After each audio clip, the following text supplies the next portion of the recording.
ಭಾಷೆಯ ಕೊಲ್ಲವನೆಂಬ ಭಾಷೆ ದೇವನದಾದರೆ ಗೆಲ್ಲವನೆಂಬ ಭಾಷೆ ಭಕ್ತನದು. ಕೊಲ್ಲವನೆಂಬ ಭಾಷೆ ದೇವನದಾದರೆ ಗೆಲ್ಲವನೆಂಬ ಭಾಷೆ ಭಕ್ತನದು. ಸತ್ಯವೆಂಬ ಕೋರಗೋಲವನ್ನ ತಡೆದುಕೊಂಡು ಸದ್ಭಕ್ತನ ಗೆದ್ದನು ಕಾಣ ಕೂಡಲ ಸಂಗಮ ದೇವ, ಕೂಡಲ ಸಂಗಮ ದೇವ. ಬಸವಣ್ಣನವರು ಬಹಳ ಸುಂದರತಕ್ಕಂತ ಈ ಮಾತುಗಳನ್ನ ಈ ವಚನಗಳಲ್ಲಿ ಹೇಳ್ಕೊಂತ ಬಂದರು. ಈ ನವಕಂಡದೊಳಗೆ ಈ ಪೃಥ್ವಿ ಒಳಗ ಎರಡಾಳಿನ ಭಾಷೆಗಳು ಅದ. ಒಬ್ಬರು ಚಲೋ ಅನ್ನೋರಿದ್ದಾರೆ, ಒಬ್ರು ಕೆಟ್ಟ ಅನ್ನೋರಿದ್ದಾರೆ.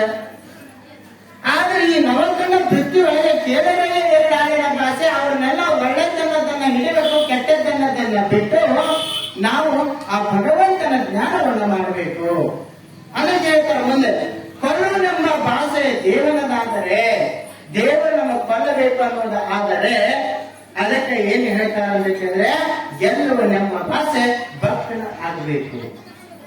ಉದಾಹರಣೆ ಭಕ್ತಿ ಮಾಡ್ಕೊಂಡು ಈಗ 16 ವರ್ಷಕ್ಕೆ ಆವೇಶ ಇತ್ತು, 16 ವರ್ಷಕ್ಕೆ ಸಾಯ್ಬೇಕಾಗಿತ್ತು, 16 ವರ್ಷಕ್ಕೆ ಲಿಂಗ ಆಗ್ಬೇಕಾಗಿತ್ತು, ಲಿಂಗೈಕ್ಯ ಆಗ್ಬೇಕಾಗಿತ್ತು. ಆದರೆ ಅವ ಏನ್ ಮಾಡಿದ? 16 ವರ್ಷಕ್ಕೆ ಸಾಯುವಂತ ಏನ್ ಮಾಡಿದ? ಏನ್ ಗುಳಿಗಿತ್ತುವನ್ನ ಇರ್ಬೇಕಂತ ಏನ್ ಆಪರೇಷನ್ ಮಾಡಿಸ್ಕೊಂಡ? ಇಲ್ಲ. ಅವ ಏನ್ ಮಾಡಿದ ಅಂತ ಕೇಳಿದ್ರೆ ಸಪ್ತಮ ಋಷಿಗಳು ಗುರುಗಳನ್ನ ಋಷಿಗಳನ್ನ ಎಲ್ಲಿ ಕಾಣ್ತಾರ ಅವರು ಸೇವೆಯನ್ನ ಮಾಡಿದ. ಗುರುವಿನ ಮರೆಯನ್ನು ಹೊತ್ತ ಗುರುದೇವ ನಿಂದ್ರಿಸುವನ ಚಿಂತೆ, ಕುಂದ್ರಿಸುವನ ಚಿಂತೆ, ಗುರುದೇವರು ನಿಂದ್ರಿಸುವನ ಚಿಂತೆ, ಶಿವನಾಮ ಸ್ಮರಣೆಯನ್ನ ಬಿಡ್ಲಿಲ್ಲ, ಗುರುಗಳನ್ನ ಬಿಡ್ಲಿಲ್ಲ, ಗುರುವಿನ ಸೇವೆಯನ್ನ ಬಿಡ್ಲಿಲ್ಲ, ಪರಮಾತ್ಮನ ಚಿಂತೆಯನ್ನ ಬಿಡ್ಲಿಲ್ಲ.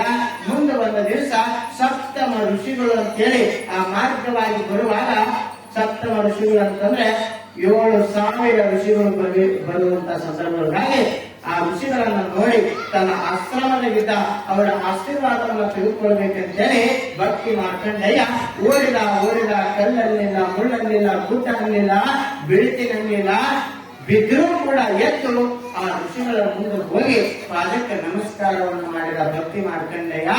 ಸಪ್ತಮ ಋಷಿಗಳು ಏಕಕಾಲಕ್ಕ ಆಶೀರ್ವಾದವನ್ನ ಮಾಡಿದ್ರು. ಏನಂತ ಅಂತ ಕೇಳಿದ್ರೆ ಶತ ಆಯುಷ್ಮಾನ ಭವಃ ಅಂತ, ಅಂದ್ರೆ 100 ವರ್ಷವಾಗಿ ಬಾಳು ಅಂತ ಅಂತೇಳಿ ಆಶೀರ್ವಾದ ಮಾಡಿದ್ರು. ಆ ಪೂಜ್ಯರಿಗೆ ನೀರನ್ನು ಕೊಟ್ಟು ಅವರ ಸೇವೆಯನ್ನ ಮಾಡತಕ್ಕಂತ ಈ ಒಂದು ಪವಾಡ ಏನಾಯ್ತು ಅಂತ ಹೇಳಿದ್ರೆ ಸಪ್ತಮ ಋಷಿಗಳ ಆಶೀರ್ವಾದ ಆಯ್ತು. 16 ವರ್ಷ ಮುಗಿಯಾಕೊಂಡು ಯಮಧರ್ಮ ಹೋಗಬೇಕಾಗಿತ್ತು. ಹೋಗುವಂತ ಸಂದರ್ಭದಲ್ಲಿ ಸಪ್ತಮ ಋಷಿಗಳು ಇಲ್ಲಿ ಆಶೀರ್ವಾದ ಮಾಡಿದಾರ. ಗುರುಗಳು ಆಶೀರ್ವಾದ ಮಾಡಿದಾರ. ಶತ ಆಯುಷ್ಮಾನ ಭವ ಅಂದ್ರೆ 100 ವರ್ಷ ಆಗಿ ಬಾಳುವಂತ ಆಶೀರ್ವಾದ ಮಾಡ್ಯಾರ. ಇವತ್ತ ಪರಮಾತ್ಮನ ಮಾತು ಕೇಳ್ಕೊಂಡು ಹೋಗ ಅಂತಂದ್ರೆ ಗುರುವಿನ ಅಲ್ಲಿ ಆಶೀರ್ವಾದ ಮಾಡಿದ್ ತಪ್ತದೆ. ಆಶೀರ್ವಾದವನ್ನು ಏನ್ ಮಾಡ್ಯಾನಲ್ಲ ಅದು ತಪ್ತದೆ. ಮತ್ತೆ ಹೆಂಗ ಅಂತ ತಿಳ್ಕೊಂಡು ಅದು ಕೂಡ ಪರಮಾತ್ಮನ ಅಪ್ಪಣೆಯನ್ನ ಮೇಲಕ್ಕೆ ಬರಲಿಲ್ಲ. ಇವ ಈಶ್ವರನ ಗುಡಿಗೆ ಹೋಗಿ ನಂದು ಇವತ್ತ ಆದೇಶ ಅದ ಅಂತ ತಿಳ್ಕೊಂಡು ನಾವು ಹೋಗುದದ ಅಂತ ತಿಳ್ಕೊಂಡು ಎಲ್ಲಿಗೆ ಹೋದ ಅಂತ ಕೇಳಿದ್ರೆ ಈಶ್ವರನ ದೇವಸ್ಥಾನಕ್ಕೆ ಹೋಗಿ ಓಂ ನಮಃ ಶಿವಾಯ, ಓಂ ನಮಃ ಶಿವಾಯ ಅಂತ ನೋಡಿ. ನಮಗೇನಾದ ಆರಾಮಿಲ್ಲ ಅಂದ್ರ ಈಗೇನ್ ಇನ್ನೊಂದು ತಾಸಿಗೆ ಅವಾಗ ಹೋಗ್ತೈತಿ ಅಂತಂದ್ರ ನಾವೇನ್ ಮಾಡ್ತೇವೆ? ನಮ್ಮ ಮಕ್ಕಳೆಲ್ಲದಾರ, ನಮ್ಮ ಮನೆಗಳು ಎಲ್ಲದಾರ, ನಮ್ಮ ಕುಟುಂಬ ಎಲ್ಲ ಐತಿ, ನೀವು ಹೆಂಗ್ ಇರ್ತೀರಿ ಅಂತೇಳಿ ನಾವು ಈ ಚಿಂತೆ ಮಾಡ್ತಿರ್ತೇವೆ. ಯಾವಾಗ ಹೋಗಕ್ಕಾಗತ್ತೆ? ನಾನು ಇವತ್ತ ಶಿವನ ಹಸ್ತಮ ಆಗೋದ್ರೊಳಗೆ ಲಿಂಗೈಕ್ಯ ಆಗ್ತಾನೆ ಇದ್ದಾರೆ. ಆದರೆ ಅವ ಹೆದರಲಿಲ್ಲ, ಸಾವಿಗೆ ಹೆದರಲಿಲ್ಲ, ಅಂತಲಿಲ್ಲ, ಅಳಕಲಿಲ್ಲ. ಆ ಶಿವನನ್ನ ಹಿಡ್ಕೊಂಡು ನಾಮ ಸ್ಮರಣೆಯನ್ನು ಮಾಡಿದ. ಯಮಧರ್ಮ ಹೋದ, ಯಮಪಾಶವನ್ನ ಹಾಕಿದೊಳಗ ಅವರ ಈಶ್ವರನೇ ಪರಮಾತ್ಮನ ಬಂದು ಯಮಧರ್ಮನನ್ನ ಒದ್ದು ಅವನನ್ನ ಪಾಶವನ್ನ ತೆಗೆಸಿದ. ಯಾಕಂತ ಕೇಳಿದ್ರೆ ಅವಾಗ ಸಪ್ತಮ ಋಷಿಗಳು ಆಶೀರ್ವಾದವನ್ನ ಮಾಡ್ಯಾರ. ಏನಂತ ಆಶೀರ್ವಾದ ಮಾಡ್ಯಾರ? 16 ವರ್ಷಕ್ಕೆ ಇವ ಸಾಯ್ಬೇಕಾಗಿತ್ತು.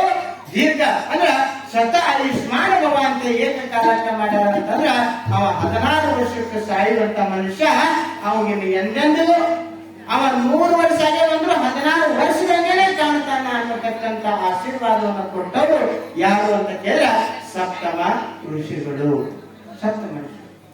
ಅದಕ್ಕೆ ಇಲ್ಲಿ ಹೇಳ್ತಾರೆ ಕೊಲ್ಲುವನೆಂಬ ಭಾಷೆ ದೇವರದಾದರೆ ಗೆಲ್ಲುವನೆಂಬ ಭಾಷೆ ಭಕ್ತನಲ್ಲಿ ಇರಬೇಕು ಅಂತ ಹೇಳಿ. ಗೆಲ್ಲುವನೆಂಬ ಭಾಷೆ ಹೇಮರೆಡ್ಡಿ ಮಲ್ಲಮ್ಮ ಬಂದಿರ್ತಕ್ಕಂಥ ಕಷ್ಟ ಅದ್ರ ಬಿಟ್ಲೇನು ಶಿವನನ್ನ ಬಿಡ್ಲಿಲ್ಲ. ಅತ್ತಿ ನಾತಿ ಎಲ್ಲರೂ ಹೊರಗೋದ್ರು ಬಿಡ್ಲೇನು ಬಿಡ್ಲಿಲ್ಲ.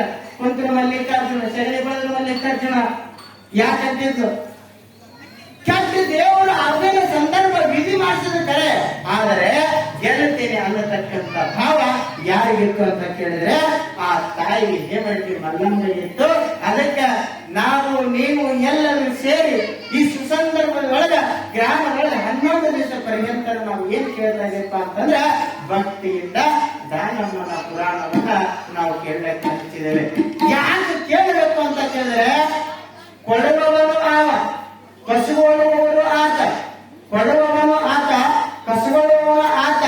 ನಮ್ಮನ್ನ ರಕ್ಷಣೆ ಮಾಡುವಂತವ್ರು ಯಾರು ಅಂತ ಕೇಳಿದ್ರೆ ಸಾಕ್ಷಾತ್ ಭಕ್ತಿಯಿಂದ ನಡೆದುಕೊಂಡಾಗ ನಮ್ಮ ರಕ್ಷಣೆ ಮಾಡತಕ್ಕಂತ ತಾಯಿ ಗುಡ್ಡಾಪುರ ದಾನಮ್ಮ ಅನ್ನತಕ್ಕಂಥದನ್ನ ನಾವು ತಿಳ್ಕೊಳ್ಬೇಕಾಗ್ತದೆ.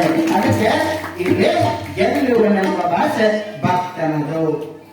ಸತ್ಯವ